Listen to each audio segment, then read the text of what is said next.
நான் ஒரு பட்டியலினத்து பையனை கல்யாணம் பண்ணி போயிருக்கேன்.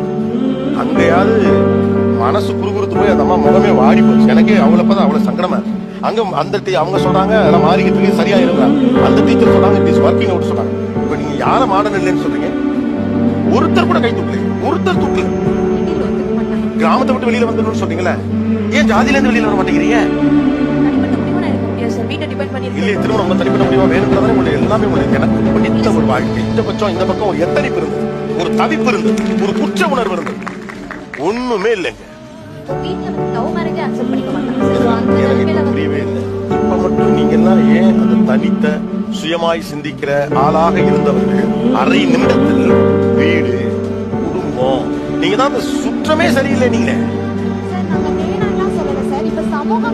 இப்ப பேசுறீங்க சமூகத்தை பத்தி. இதுக்கு முன்னால சமூகத்துக்கு எதிராகவே தான் நீங்க பேசுறீங்க. என்ன சொன்னீங்க? ஒரு சமூகம் தானே கேட்டுச்சு குழந்தை பெற்றுக்கிறத பத்தி, அது தப்புன்னு சொன்னீங்கல்ல.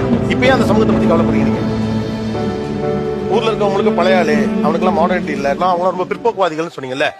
நீங்க யாரு? ஆனா இதே தாட்டோட தான் நீங்க இருக்க போறீங்கன்னா நகரம் என்ன கிராமம் என்ன ரெண்டும் அப்படியே தானே இருக்கும்.